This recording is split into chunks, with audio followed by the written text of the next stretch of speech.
И снова здравствуйте, вы на канале «В гостях у Мишани». Сегодня мы с вами сделаем интересную колбаску. Это мой авторский проект, я назвал ее колбаску Алон. Но как мы будем делать ее?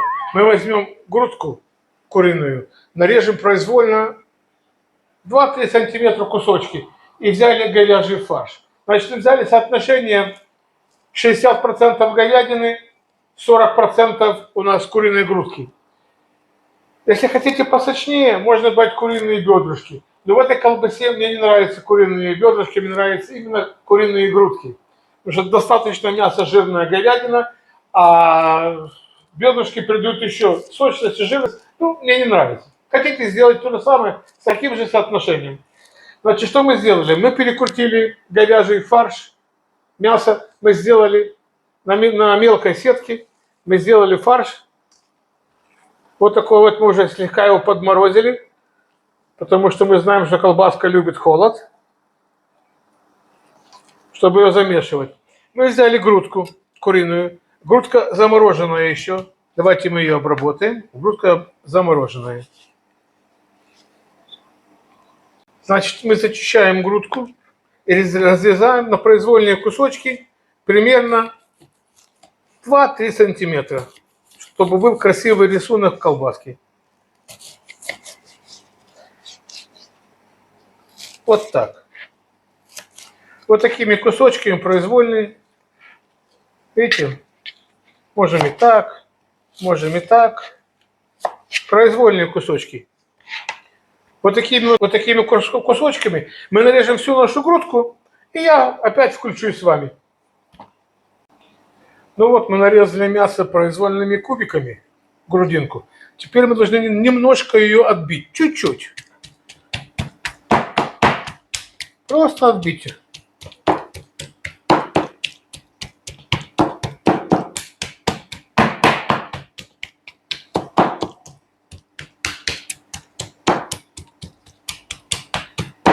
Теперь мы грудинку переместим в чашу.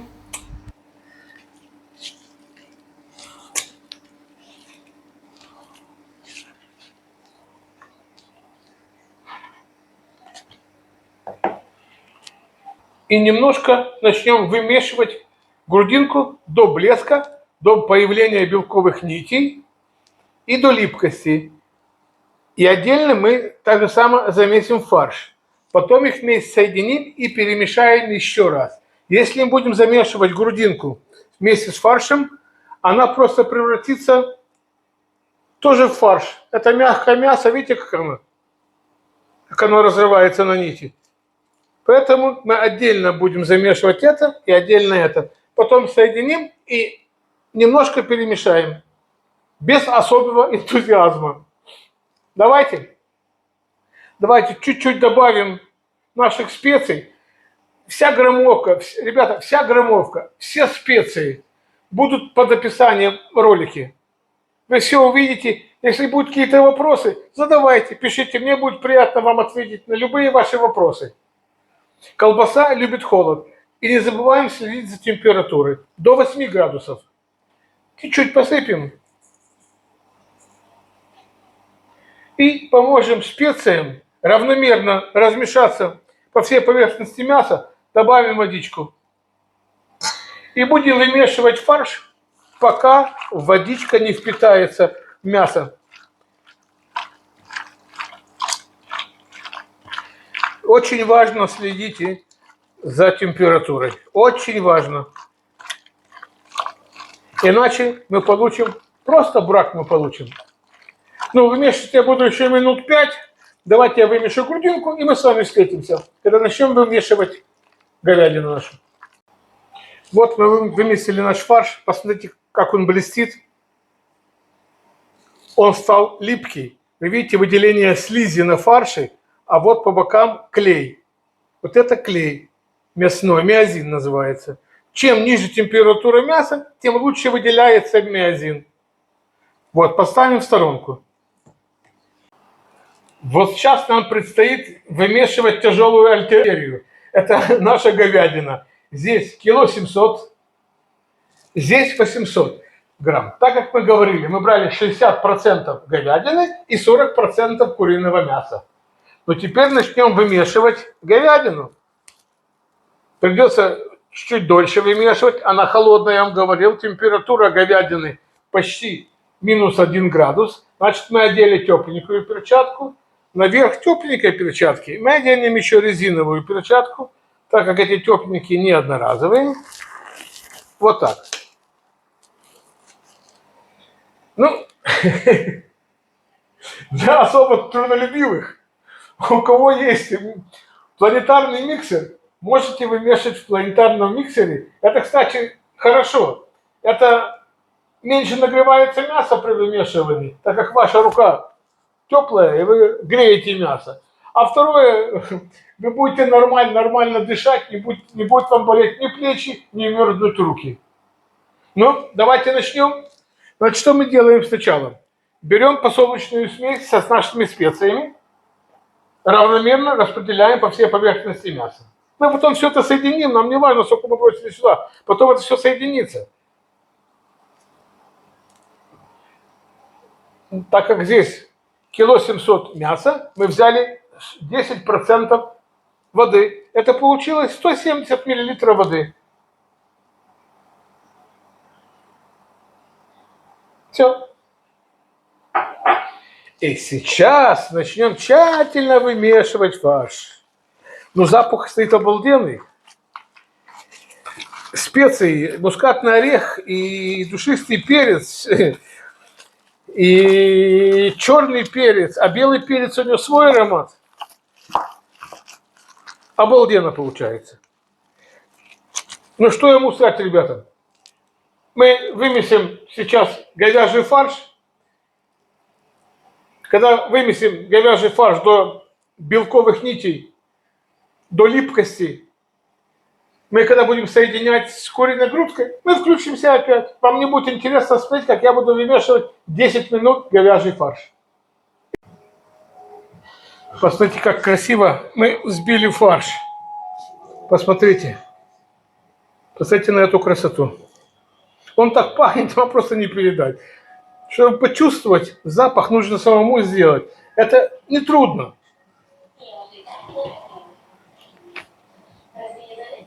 Хотите, делайте со мной пошагово, и все. И у вас получится.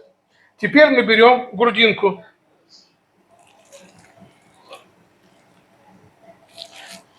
Порциями. И так же само вмешиваем фарш. Эта колбаса очень вкусная. Я ее не первый раз делаю. Она всем в семье нравится. Да, и посмотрите посмотреть, я делал ветчину любимая. Наша любимая ветчина, которая тоже в семье нашей однозначно нравится. И вы увидите тоже рецепт колбасы, ветчины любимая.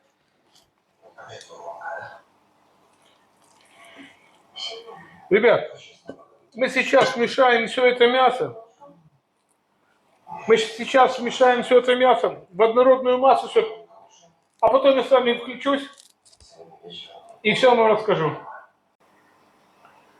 Ну вот мы вмешали куриную грудку в фарш. Посмотрите, какая красивая получается структура.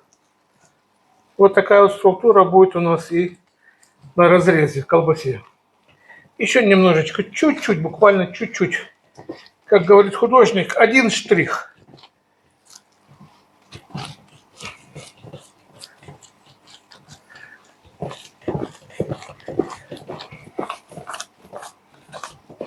Чем лучше вымешивается колбаса, тем она вкуснее. Ну, все, ребят. Все, мы вымешали нашу колбаску. Давайте мы снимем перчатки. Вот так. Вот так. Вот так. Значит, что я хочу вам сказать. Обязательно следите за температурой, чтобы у вас в конце концов после такого тяжелого труда не получился брак. А что такое брак? Представьте себе оболочка и кусок котлеты. которая плавает в воде, в собственном соку. То есть вокруг воды много, а сама она сухая. Чтобы вы знали, что колбаса – это та же котлета, только по другим технологиям сделана. Термообработка совершенно другая. Это та же котлета. Если я их сейчас поджарю, это будет котлета. А если я сделаю по технологии колбасы, это будет колбаса. Значит, будем набивать оболочку 60 миллиметров. Это получается колбаска, чтобы положить на бутербродик и просто пожевать большому куску. И рот радуется, ребят.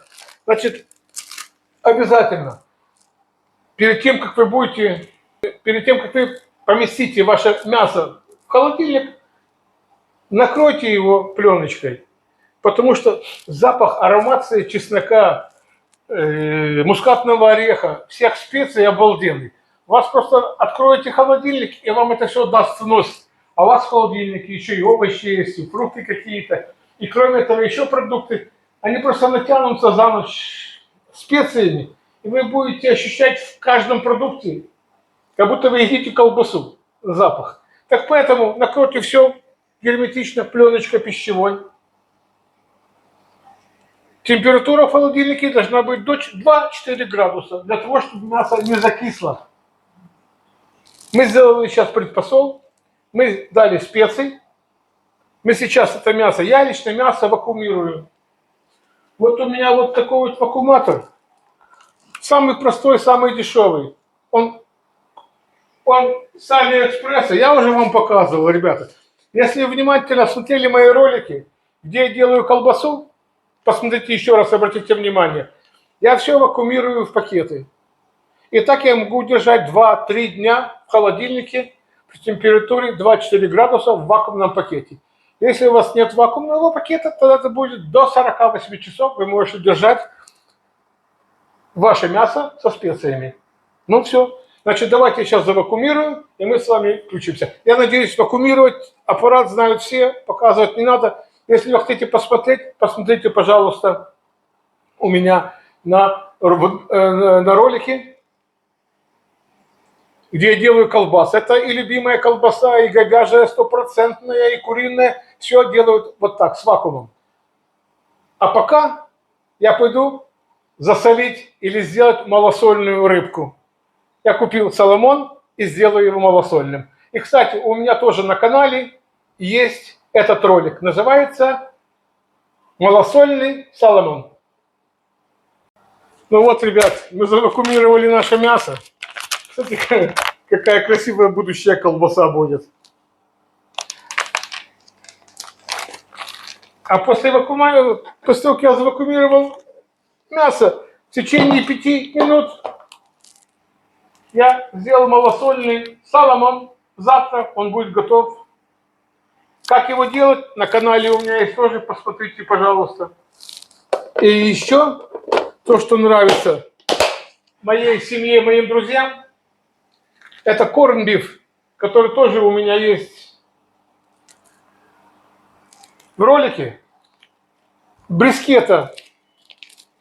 Я ее мариновал, но было в маринаде месяц у меня лежало. Можно и меньше. Видите? И посмотрите ролик. Интересный ролик. А это очень вкусное. Нарезать там тоненькими полосочками. И сделать бутерброд, сэндвич. Очень вкусно. Значит, посмотрите корнбиф на канале «В гостях у Мишани». Очень интересные есть там рецепты. Пишите мне комментарии. Я вас прошу, и у меня очень много интересных для вас рецептов. Очень много интересных. И это не просто рецепты. Я без понтов делаю все, обратите внимание. Если оно вкусно, получилось, вы увидели ролик. Не получилось, я вам этот ролик не покажу. Все просто, по-домашнему. Заходите на канал, и будет вам вкусно. Да, у меня еще есть интересный рецепт колбасы по-французски. Она идет с красным сухим вином и с грецкими орехами. Я ее обязательно сделаю, и мы с вами ее попробуем. А мясо уходит в холодильник до завтрашнего дня. Завтра мы будем набивать этим мясом шприц и нашу оболочку. вот такую-то оболочку, которую тоже можно приобрести в Алиэкспресс. До завтра, ребята. Всего хорошего. Ребята, мы опять с вами встретились. Опять тот же процесс. Мы набиваем сегодня оболочку коллагенную, но 60 миллиметров. Эта оболочка сильная. Мы предварительно замочили ее в теплой воде. 35 градусов. Я всегда в воду добавляю соль. Соль тоже в какой-то степени обеззараживает. И сегодня мы будем с вами набивать эту оболочку коллагенную. Колбаска будет называться колбаса Алон. Это чисто мое изобретение, мое название, в честь моего сына я назвал эту колбасу. Ну, давайте мы набьем колбасу, как всегда. Мясо в цепки, чтобы не зашел воздух в оболочку. Если есть воздух в оболочке, это место, где будет жидкость. Все, одеваем оболочку. И как всегда, придерживаем. Здесь набиваем туго, потому что оболочка большая. И как всегда, вот таким вот поступательным медленным движением вот будем делать нашу колбаску. Видите, как она идет хорошо. Вот так красиво колбаса у нас. Мы увидим там и грудинку. Кусочки, то, что мы нарезали. Будет очень красиво, ребята. А особенно будет очень вкусно. Видите, как набивается плотная колбаса. Главное, не спешите. Главное, не надо спешить. Вот так.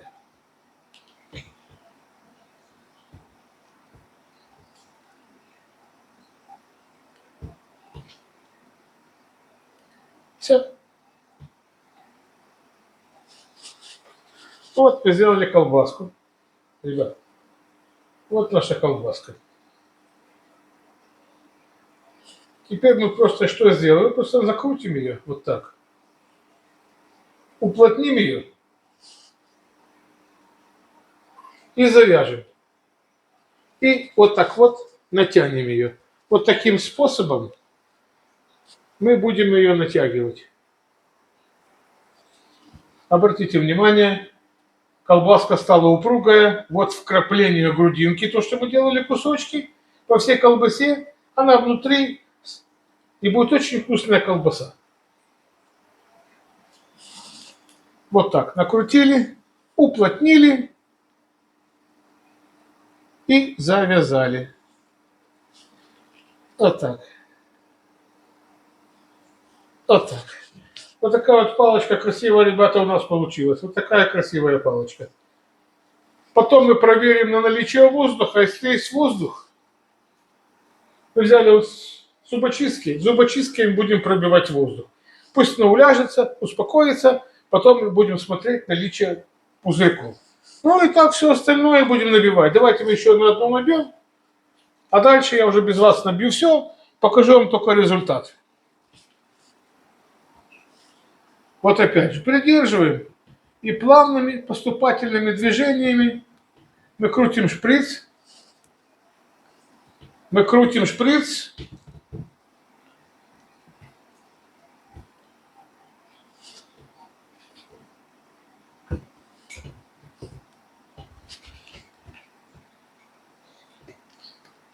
Вот таким способом.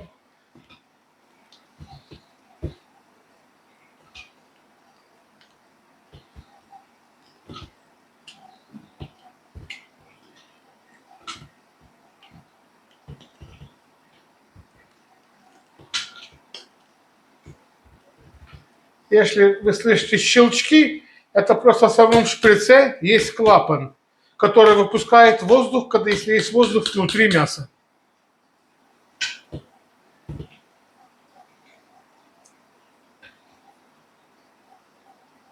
Вот. Очередной раз мы набили. Опять же, вот видите воздух? Вот это пузырек воздуха у нас. Мы должны его пробить. Все. Теперь мы можем закрутить колбасу, как конфетку. Видите, остается кусочек. Мы просто ее как конфетку накручиваем.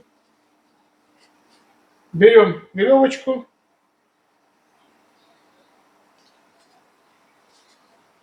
И уплотняем. Вот таким вот способом мы уплотняем колбасу. Вот так. Видите, накрутили, уплотнили и тут же завязали.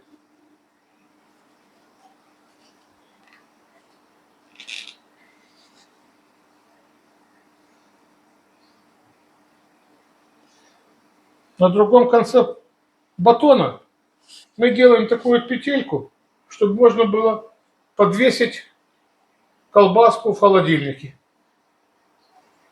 Колбаска должна отвисеться еще ночь в холодильнике. Колбаска должна отвисеться еще ночь в холодильнике, ребята, на осадку. Это очень важно, чтобы у нас формировалась колбаска, чтобы мясо склеилось между собой. И тогда мы будем кушать красивую, хорошую колбасу. При разрезе ничего не будет вываливаться, а будет монолитный кусок. Ну, я пока продолжу всю колбаску. Когда я набью все оболочки, мы с вами встретимся, будем выпускать воздух. Будем искать пузырьки воздуха и прокалывать их. Встретимся с вами.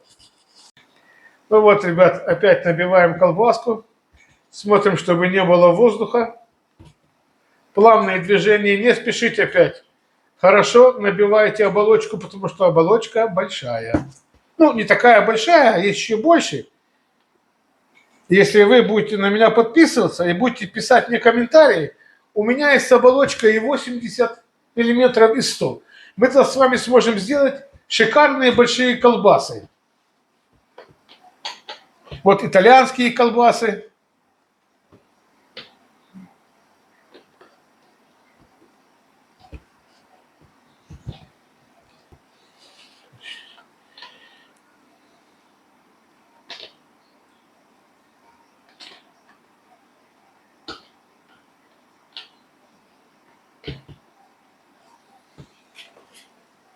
Ну вот, мы закончим набивать колбаску. Не бойтесь набивать сильно, вы ее не порвете, потому что на самом деле оболочка крепкая. Ну, порвать можно все, что угодно. Но эту надо постараться, чтобы порвать. Опять у нас получилась такая конфетка. Давайте мы все упакуем красивенько внутрь. Опять же, что мы сделаем? Возьмем ее, накрутим. Вот мы ее накрутили. Взяли веревочку и, пожалуйста, мы ее уплотняем. Вот так. Колбаса должна быть плотная, упругая и плотная. Тогда вы будете кушать вкусный продукт.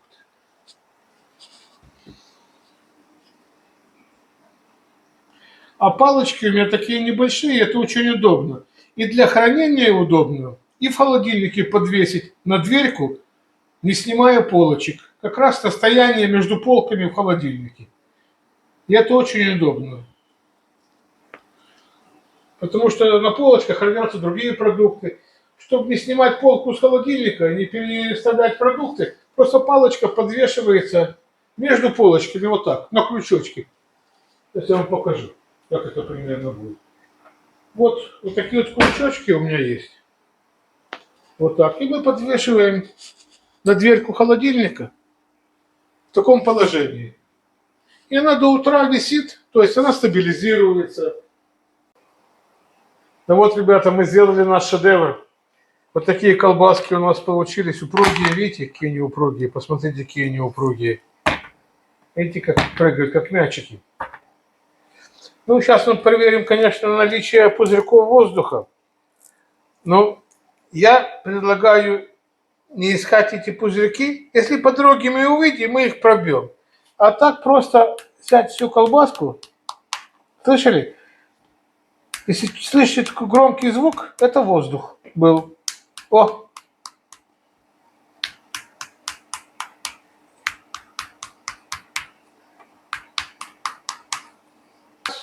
Мы повесим колбасу пока на кухне. Я объясню вам почему над мойкой. Потому что в колбасе есть немножко жидкость. Ну, видите, вот жидкость, видите, жидкость лишняя.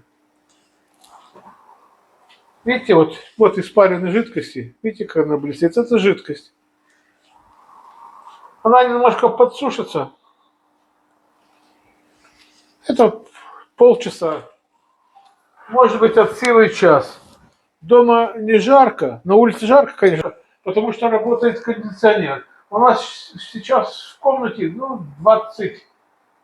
24-23 градуса, но на улице 38. Поэтому ничего страшного, если колбаса час повисит на кухне, и лишняя жидкость у нас прокапывает прямо в мойку. До утра она у нас побудет в холодильнике, это называется посадка.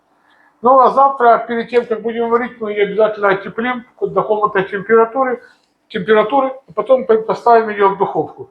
Значит, все процессы варки колбасы будут в описании. Мы с вами встретимся, я думаю, когда уже будем пробовать колбасу, или даже не то, что никогда будем пробовать, а я думаю ее подкоптить немножко, потому что мы любим колбасы подкопченные. А так она просто будет вареная, ее тоже можно будет кушать без всяких проблем, она будет готовая. Мне нравится запах. И еще, если вам тоже нравятся копченые колбаски, запах копчения, но у вас нет условий, где коптить, значит, очень просто. Вы покупаете жидкий дым, и вместо коптилки вы пользуетесь жидким дымом. Там я не помню сколько, но если будет желание, вы напишите мне вопрос, я посмотрю и скажу вам точно, сколько нужно жидкого дыма на килограмм мяса. Или даже я в этом ролике, под роликом, будет написано, у кого нету возможности коптить колбасу дома, значит будет пользоваться жидким дымом. Я постараюсь найти, сколько нужно жидкого дыма для килограмма мяса. Ребята, до свидания. Всего хорошего. Завтра мы с вами встретимся на копчении, на дегустации. Еще раз хочу повториться, все этапы: сушка, жарка, варка, душевание под холодной водой будет написано в описании. И еще, все эти процессы есть на моем канале, где делал колбасы. Посмотрите внимательно, это тоже те же самые процессы. Это ветчина любимая, это стопроцентная говяжья колбаса, это европейский сервелат, это куриная колбаса. Смотрите, там все написано, даже кабанусы, которые сделал сейчас, и ролик вышел недавно, там тоже все процессы есть. Посмотрите, пожалуйста, я не буду повторяться, я не буду каждый раз показывать вам процесс варки колбасы. Это просто уже, если первый раз, другое дело. Смотрите ролики, пожалуйста, ребята. Давайте до завтра встретимся на копчении и на дегустации. Всего доброго. И корнбиф себя хорошо чувствует. Он пролежал у меня месяца 2 в маринаде и решил вместе с колбасой сварить корнбиф.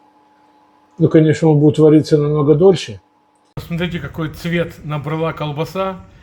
Она перед варкой, она прошла этап жарки.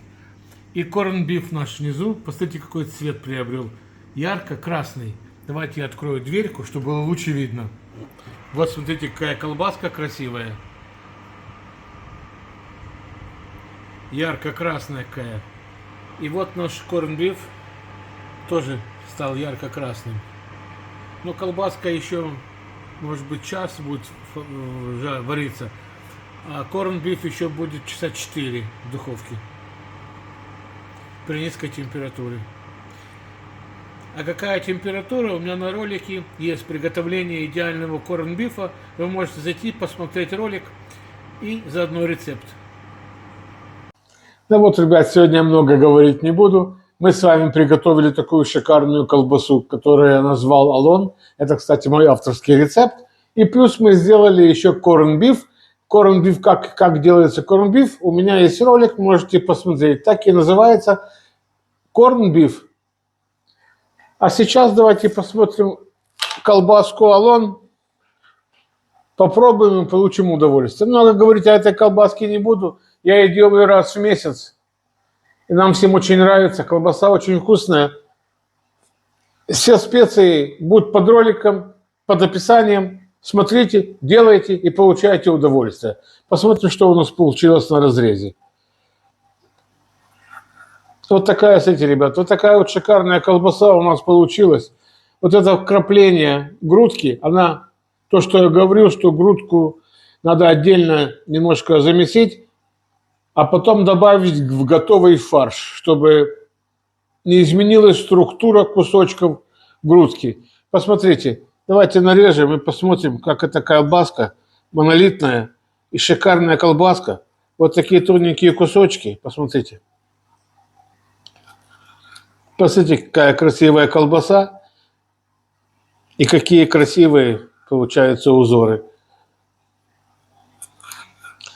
Вот вся колбаса вот такая вот на разрезе. Если вы обратите внимание, кстати, эту оболочку, она съедобная, она тонкая, ее можно кушать. Кстати, посмотрите, какая колбаска тоненькая, какая она гибкая, ничего с ней не вываливается, видите? Ничего не вываливается, продукт был сделан качественно и правильно. Ну, колбаску я не пробую, потому что я вкус знаю этой колбасы. Но если хотите, с удовольствием попробую на камеру и скажу, что эта колбаса просто обалденная. Она сочная, вкусная, все специи соблюдены как надо. Обалденная. Сделайте и не пожалеете. Вот так. Значит, корн-биф. Мы тоже сварили его, но мы варили его, правда, 6 часов при низкой температуре. Какая температура и что? Посмотрите ролик корн-биф. Вы получите удовольствие. От самого ролика и от самого рецепта. И от вкуса мяса, естественно. Посмотрите, ребят.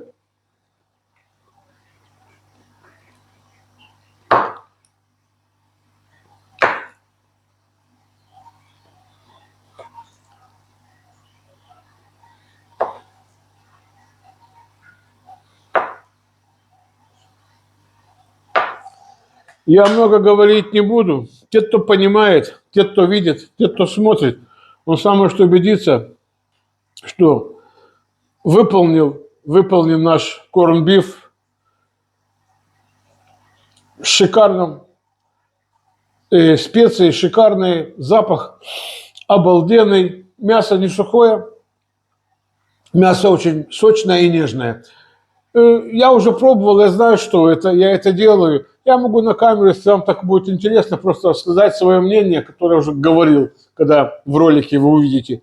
Значит, мясо очень нежное, сочное, все специи подходят, отлично. Смотрите, делайте, получайте удовольствие. Всем добра, мира и всего самого хорошего. Всем привет!